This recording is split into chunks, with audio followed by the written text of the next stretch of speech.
الحمد لله نحمده ونستعينه ونستغفره ونؤمن به ونتوكل عليه ونعوذ بالله من شرور أنفسنا ومن سيئات أعمالنا من يهده الله فلا مضل له ومن يضلله فلا هادي له ونشهد أن لا إله إلا الله وحده لا شريك له له الخلق والأمر وهو على كل شيء قدير ونشهد أن سيدنا وسندنا ومولانا وحبيبنا وشفيعنا محمدا عبده ورسوله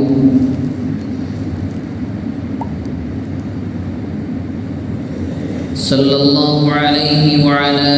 آله وأصحابه وأزواجه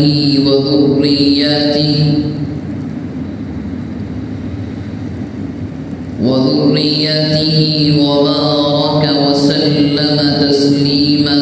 كثيرا كثيرا أما بعد فأعوذ بالله من الشيطان الرجيم بسم الله الرحمن الرحيم فاصدع بما تؤمر وأعرض عن المشركين إنا كفيناك المستهزئين الذين يجعلون مع الله إلها آخر فسوف يعلمون ولقد نعلم أنك يضيق صدرك بما يقولون فسبح بحمد ربك وكن من الساجدين وقال سبحانه وتعالى إنك ميت وإنهم ميتون صدق الله العظيم وصدق رسوله النبي الكريم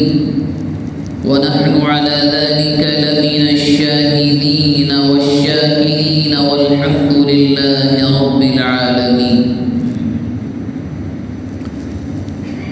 اللهم صل على محمد النبي الأمي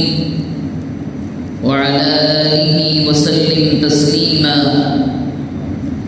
اللهم صل على محمد النبي الأمي وعلى آله وسلم تسليما اللهم صل على محمد النبي الأمي وعلى آله وسلم تسليما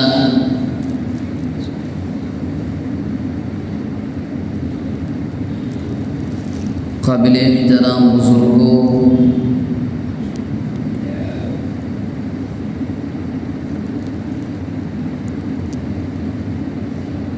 اللہ تبارک و تعالی نے نبی اکرم صلی اللہ علیہ وآلہ وسلم کو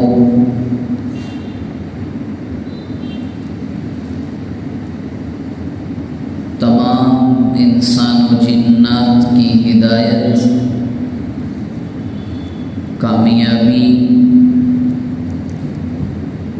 کے لیے اس دنیا میں آخری نبی اور رسول بنا کر کے بھیجا ہے۔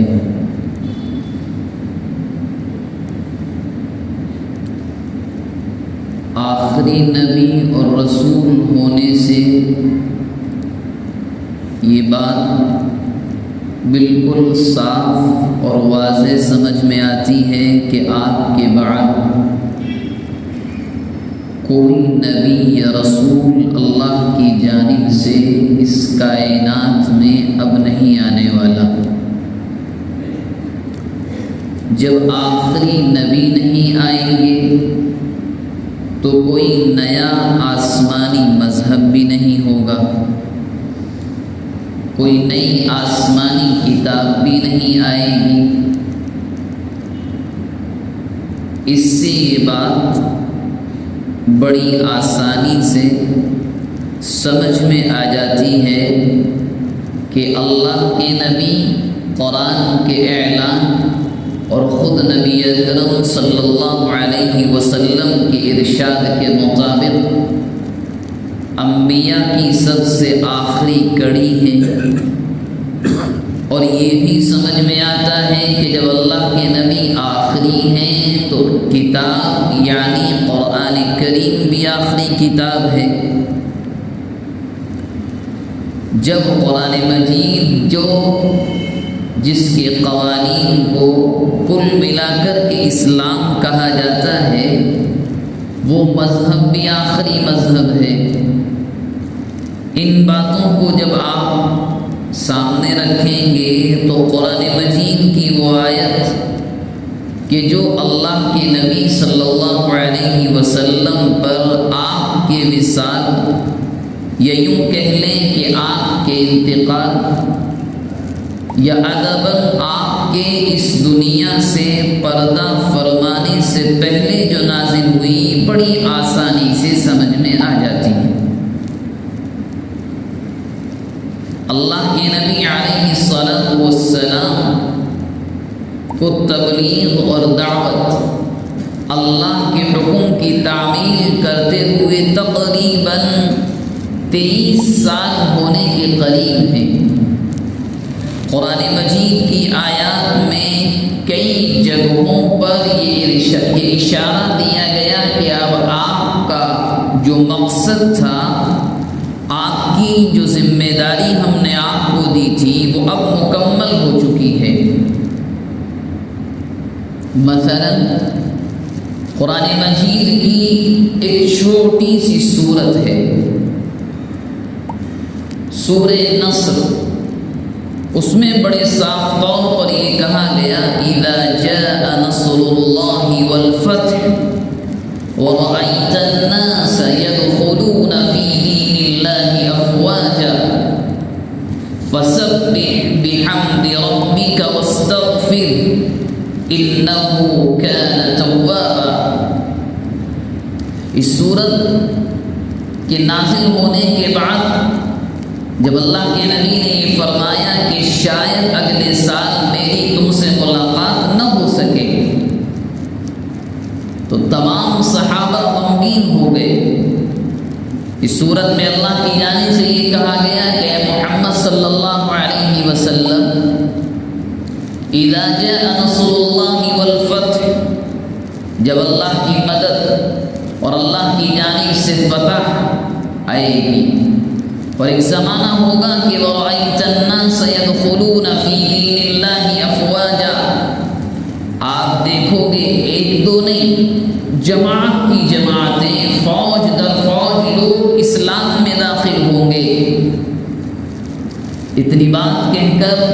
اصل بات کہی گئی جب یہ ہونے لگے فَسَبِّحْ بِحَمْدِ رَبِّكَ وَاسْتَغْفِرْ، اپنے رب کی تسبیح بیان کیجیے، استغفار کیجیے اس کے دربار میں، وہ معاف کرنے والا ہے۔ اس میں اشارہ صاف ہے کہ جب لوگ اسلام میں خوب داخل ہونے لگیں، قبیلے کے قبیلے مسلمان بن جائیں، تو اب آپ کا کام مکمل ہے، اب آپ اپنے رب کو یاد کیجیے۔ اس کے علاوہ اللہ کے نبی نے جب آخری حج فرمایا، جس کو حجۃ الوداع کہا جاتا ہے، اس حج کے موقع پر یہ مشہور واقعہ ہے، اور آپ نے سینکڑوں ہزاروں بار سنا ہوگا کہ آپ اپنی اونٹنی پر موجود ہیں، قرآن مجید کی آیات نازل ہونا شروع ہوئی۔ اور یہاں یہ بھی یاد رکھیں کہ جب اللہ کے نبی پر وحی کا نزول ہوتا تھا، حضرت جبرائیل علیہ السلام وحی لے کر آتے تھے، تو اس کا دباؤ اور اس کا وزن اتنا ہوتا تھا کہ آپ کی اونٹنی پر بھی وہ محسوس ہوتا تھا۔ خود نبی نبی کریم صلی اللہ علیہ وسلم کے جسم اطہر سے پسینے کی بوندیں ٹپکنے لگتی تھی، اس موقع پر بھی ایسا ہی ہوا۔ قرآن کی آیت نازل ہوئی، کیا اليوم اکملت لکم دینکم واتممت علیکم نعمتی ورضیت لکم الاسلام دینا۔ اللہ کے نبی سے یہ کہا گیا کہ آپ اعلان فرما دیں کہ آج یعنی حجۃ الوداع کے اس دن میں ہم نے جو دین آپ کو دے کر کے بھیجا تھا، اب ہم نے اس کو مکمل کر دیا۔ اب مکمل ہونے کا مطلب یہ ہے کہ آسمان سے کلام اللہ کی شکل میں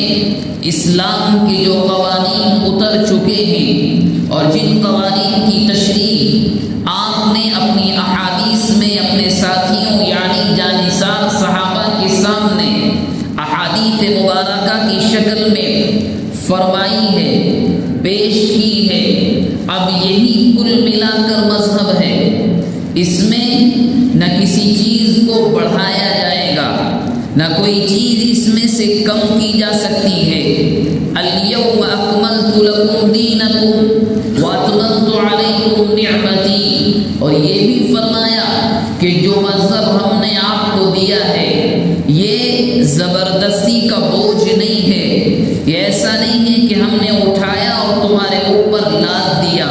تم پر زبردستی تھوپ دیا گیا، نہیں، بلکہ قرآن نے اشاروں میں بات کہی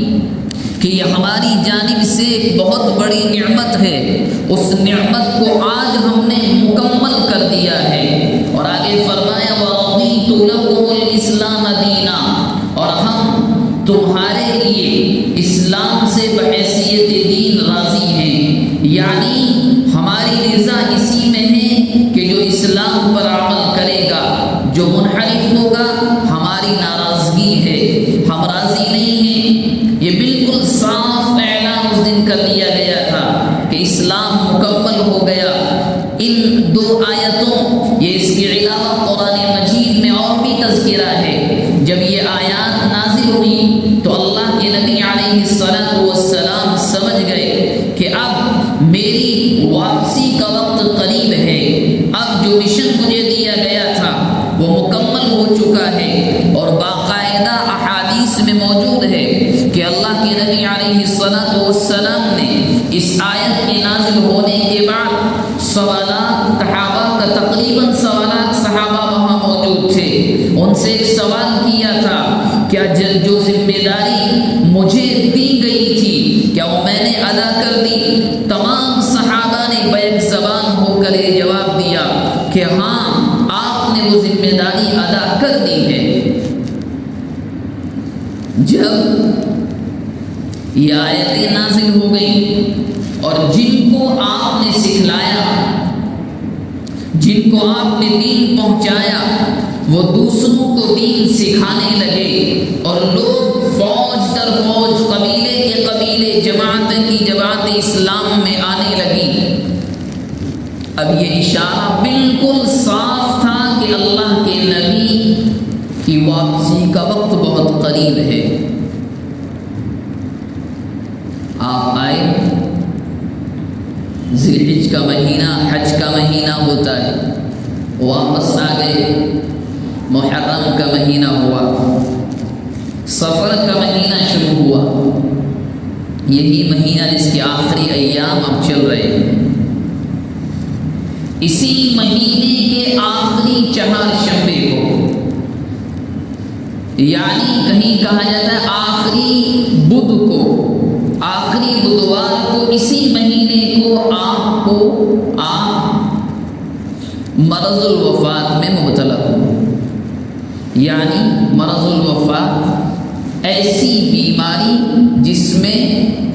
انسان کو شفا نہ مل سکے بلکہ موت آ جائے، انتقال ہو جائے۔ یہی آخری دن تھا، آخری چہارشنبے کو آپ بیمار ہونا شروع ہوئے اور آپ کے جسم میں درد کی شروعات ہوئی۔ ان آیات کے اترنے کے بعد، کیونکہ اشارہ تو مل چکا تھا اور صحابہ نے دین آپ سے سیکھ لیا تھا، جماعتیں کی جماعتیں جا رہی تھیں، لوگوں کو دین سکھا رہی تھیں۔ اللہ کے نبی علیہ السلام مرض الوفات میں مبتلا ہوئے۔ امی جان عائشہ رضی اللہ عنہ کے پاس آپ تشریف فرما تھے اور کچھ دنوں تک نمازیں پڑھاتے رہے، مگر ایک وقت ایسا آیا کہ آپ کی ہمت جسم میں اتنی طاقت نہ رہی کہ آپ نمازیں بھی پڑھا سکیں۔ اب یہی آخری چہارشنبہ ہے جس کے متعلق نئی نئی خرافات، نئی نئی بدعتیں، جن کو صرف اپنی جانب سے بنا لیا گیا ہے۔ بعض علاقوں میں اس نیت کے ساتھ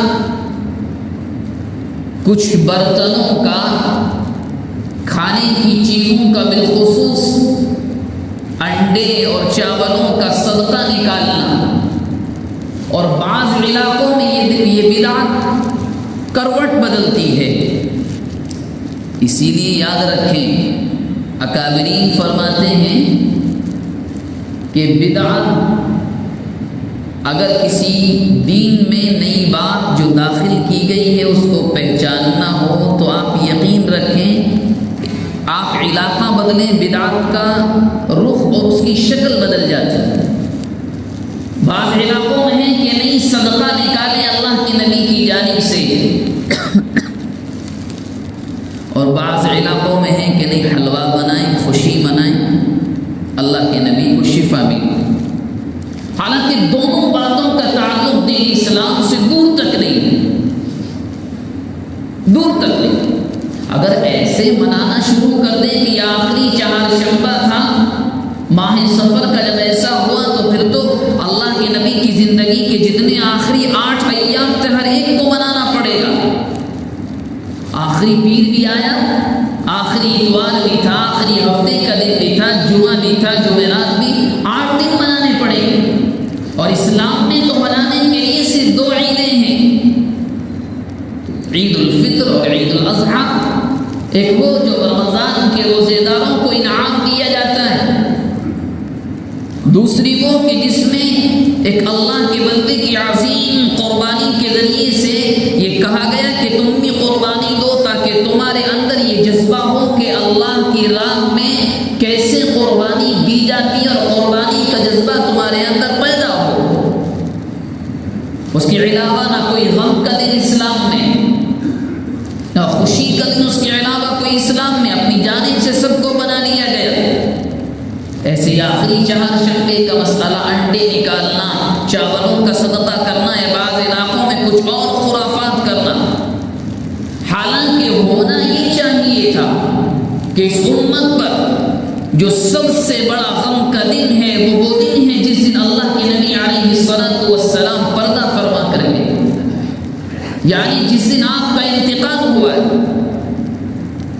جس دن یہ امت یتیم ہو گئی، جس دن یہ امت مرحومہ کہلانے لگی، اس کے علاوہ کوئی دن بھی اس لائق نہیں ہے کہ اس میں غم کا احساس کیا جائے،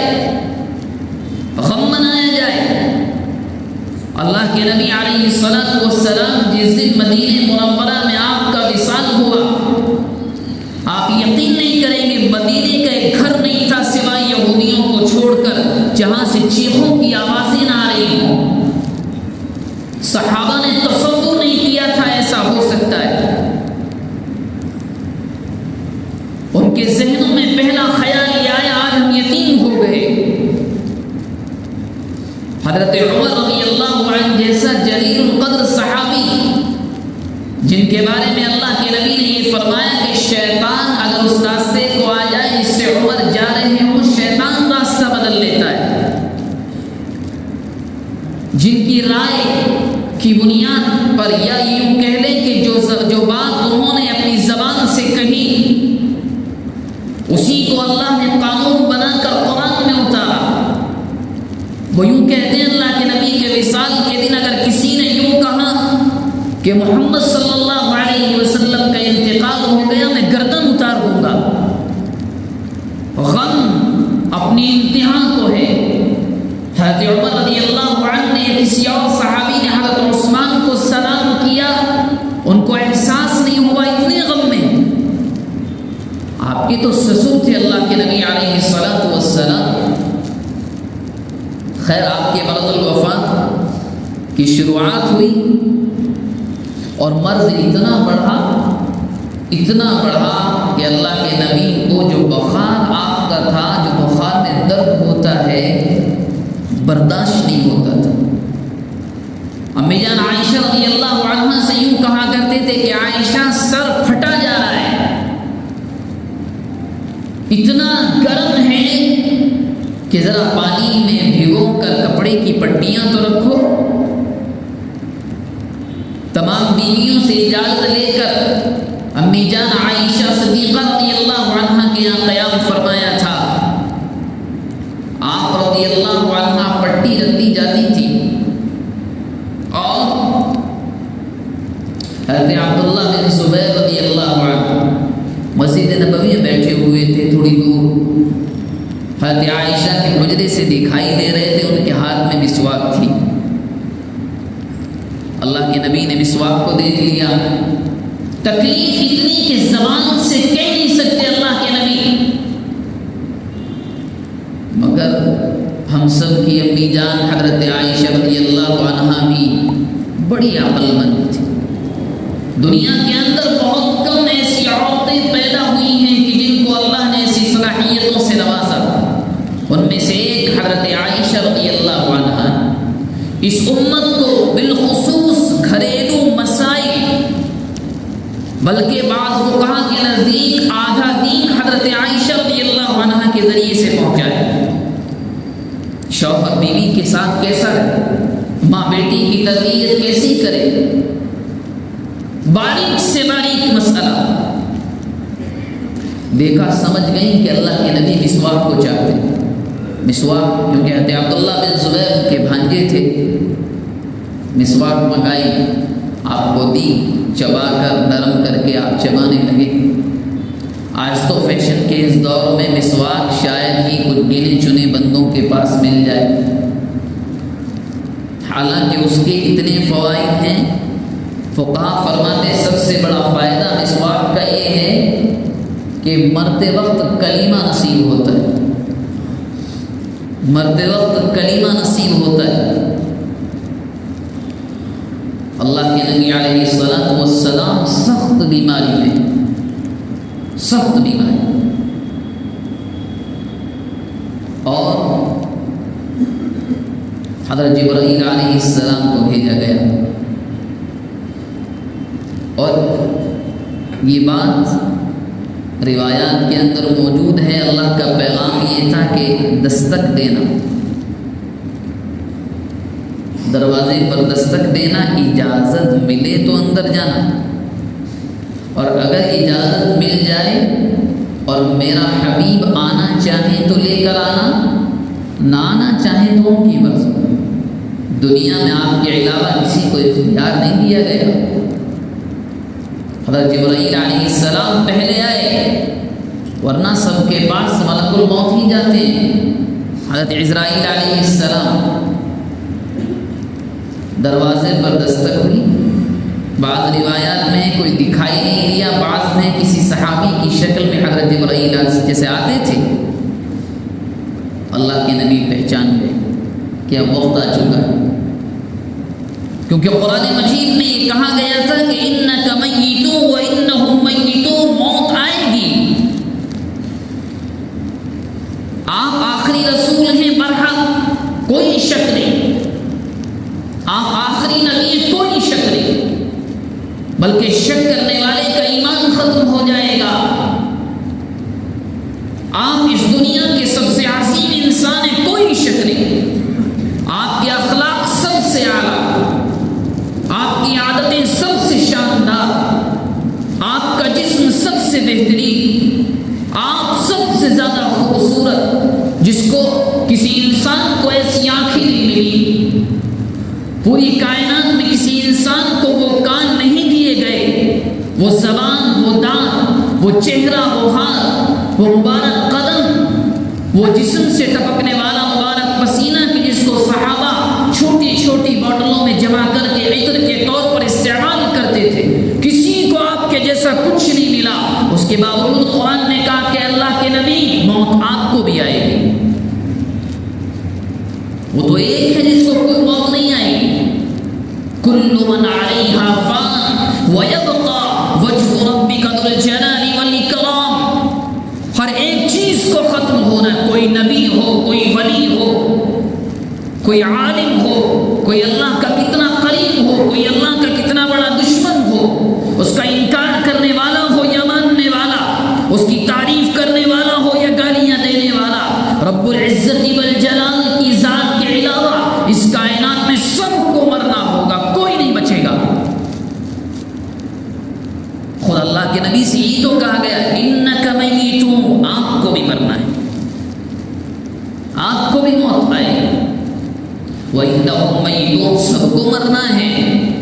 کوئی نہیں بچے گا، فرشتے سب کو، خود ملک الموت کو موت آئے گی۔ اللہ کے نبی نے ایک جگہ یوں فرمایا قیامت کے دن سب کو موت آ جائے گی۔ اب اللہ پوچھیں گے جاننے کے باوجود ملک الموت سے کون بچا ہے؟ تو کہیں گے اے اللہ، ڈرتے ڈرتے، کیونکہ معلوم ہو جائے گا نمبر میرا بھی، اب نمبر میرا ہی ہے، اے اللہ آپ جانتے ہیں کہ آپ اور میں، تو اللہ کی عرش سے آواز آئے گی کہ ملک الموت کو بھی موت آ جائے،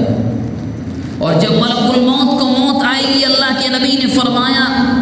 اتنی خطرناک چیخ کی آواز آئے گی کہ اگر دنیا میں آ جائے دنیا ہلاک ہو جائے، کیونکہ ہم اور آپ تو موت کی سختیوں کو بڑی آسانی سے لیتے تھے۔ اللہ کے نبی علیہ الصلوۃ والسلام جب مرض الوفات میں ہیں تو آپ کی زبان پر جاری ہے اللہ موت کی سختی کو آسان فرما، موت کی سختی کو آسان فرما۔ اور اس سختی کی حالت میں بھی اللہ کے نبی علیہ الصلوۃ والسلام کو اپنے بچے یاد نہیں آئے، نہ بیٹیوں کا نام لیا، نہ حسنین جو آپ کو بہت زیادہ پیارے تھے ان کا بھی نام نہیں لیا، نہ بیوی کو پکارا، کچھ نہیں۔ آخری وقت میں بھی یاد آئی تو امت، آخری وقت میں بھی یاد آئی تو امت، اور یہ کہتے کہتے آپ کا وصال ہوا۔ صحیح احادیث میں موجود ہے، آپ یہ کہتے کہتے چلے گئے الصلاۃ الصلاۃ، نماز کا خیال رکھنا، وما ملکت ایمانکم، جو تمہاری ذمہ داری میں جو لوگ آئیں، بچی، بیویاں، کام کرنے والے، نوکر، غلام، کبھی ظلم مت کرنا۔ سب سے پہلی بات آپ فرما کر گئے الصلاۃ الصلاۃ، نماز کا خیال رکھنا، اور اس سے پہلے بھی یہ دعا فرماتے رہے اللہ میری امت پر رحم فرما، میری امت پر رحم فرما، آخری وقت تک موت کی اتنی سختیوں میں۔ ورنہ انسان بیوی کو یاد کرتا ہے، بچے یاد آتے ہیں، مجھے اور آپ کو، پوری امت کو یاد کرتے، اور یہی دعا کرتے رہے کہ اللہ میری امت پر رحم فرمانا، میری امت پر رحم فرمانا، موت کی سختیوں کو آسان کر دینا۔ اور ہم اور آپ اگر صاف الفاظ میں کہا جائے دین کو لیے ایسے پھرتے ہیں کہ ہم نے ہی دین کو بنایا ہے، گویا ہم ہی دین کے ٹھیکیدار ہیں، کوئی احساس نہیں، کوئی غم نہیں۔ آقا علیہ السلام کی سنتوں پر عمل تو دور کی بات، کوئی عمل کرے تو اس کا مذاق بنانے کو فیشن سمجھا جاتا ہے۔ آقا کی سنتوں کو کوئی زندہ کرنے والا ہو، اس کو ٹون کا، اس کو تانوں کا نشانہ بنایا جاتا ہے۔ ذرا پائجامہ اوپر ہو جائے آقا کی سنت کے اتباع میں، کوئی سچ بولنا شروع کر دے، آپ اپنے دلوں سے پوچھیں کیا ایک بزنس مین دوسرے کو یہ مشورہ نہیں دیتا کہ نہیں جھوٹ بولو، مال زیادہ بکے گا، دھوکہ دو، بزنس زیادہ چلے گا، 10 روپے کی چیز کو 1000 میں بیچو، خوب کماؤ گے۔ یہ کیا ہے جو انسان روتا بلکتا تڑپتا چلا گیا، جو اللہ سے دعا کرتا چلا گیا مولا میری امت کی لاج رکھنا، وہ امت ان دعاؤں کا یہ بدلہ ادا کر رہی ہے، جو اللہ کی خوشامدیں کرتا چلا گیا۔ بعض روایات میں آتا ہے ہم امی جان عائشہ نے خود سنا، فرماتی میرے کانوں نے سنا اللہ سے یہ دعا کر رہے تھے مولا میری امت میری امت، یہی کہتے رہتے تھے۔ اور اس کے بعد یہ صلہ ہمیں مل رہا ہے کہ کہیں آخری چہارشنبے کے نام پر بدعات و خرافات۔ یاد رکھیے اللہ کے نبی نے اپنے جانے سے پہلے ایک بات اور ارشاد فرمائی، یوں فرمایا میری جانب دین کی کسی بات کو جھوٹا منسوب مت کرنا، جس نے ایسا کیا اس کا ٹھکانہ جہنم۔ ایک حدیث شریف بڑی چلائی جاتی ہے سوشل میڈیا کے ذریعے، اس گروپ سے اس میں، اس سے پاس اس میں، کیا یوں اس حدیث شریف کے الفاظ یہ ہیں، حدیث نہیں ہے، وہ اپنی جانب سے گڑھ لیا گیا ہے، نعوذ باللہ۔ من بشرنی بسفر،